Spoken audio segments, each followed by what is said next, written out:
Bonjour, nous sommes le dimanche 3 mai 2026 et le sujet est le Royaume-Uni. Naissance, solde migratoire, espérance de vie, ces nouveaux chiffres qui surprennent les Britanniques. La population devrait croître nettement moins que prévu d'ici 2034. Le nombre de décès s'apprêtant à dépasser celui des naissances. En France, c'était le cas en 2025 pour la première fois depuis la Seconde Guerre mondiale.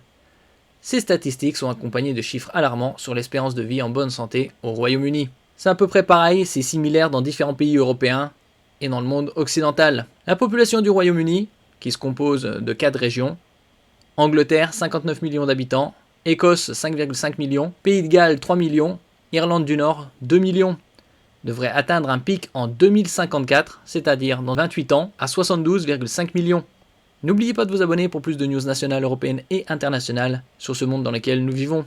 L'Office national des statistiques, ONS, l'INSEE d'outre-Manche, a publié cette semaine une projection de hausse de 1,7 million de personnes de la population au Royaume-Uni sur 10 ans à partir de mi-2024 à 71 millions en 2034, soit 1,2 million de moins que les 72,2 millions projetés l'an dernier. 71 millions d'habitants en 2034. Pendant le quart de siècle jusqu'à mi-2049, la population devrait croître de 3,1 millions de personnes contre 10,6 millions entre 1999 et 2024. La population du Royaume-Uni, donc 59 millions d'habitants en Angleterre, 5,5 millions en Écosse, 3 millions au Pays de Galles et 2 millions en Irlande du Nord, devrait atteindre un pic en 2054, c'est-à-dire dans 28 ans, à 72,5 millions, si on peut voir l'impact de la baisse de la natalité et de l'immigration sur la population britannique. Donc là en 2026, 69,6 millions, un pic en 2054 à 72,5. Bien évidemment, le reste, ce sont tout ça des projections. En 2074, 71,4 millions. Autre chiffre frappant, même s'ils font écho à ce qui se passe ailleurs en Europe, les moins de 16 ans pèseront 15,5% de total en 2034 contre 18,2% en 2024. Une personne sur 5 sera à la retraite.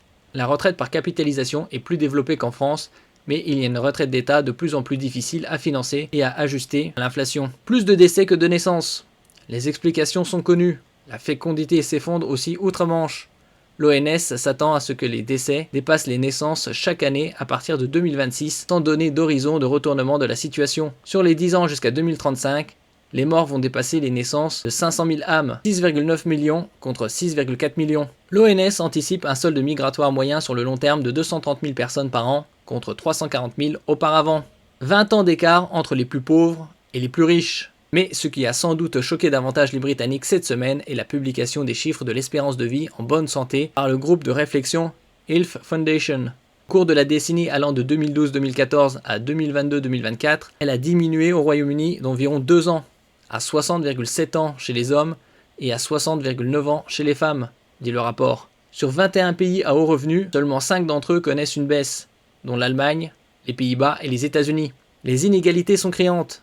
L'écart entre la zone de Richmond à Londres, très prospère, et Blackpool ou Hartlepool dans le nord de l'Angleterre est de 19,4 ans pour les hommes et de 20,3 ans pour les femmes.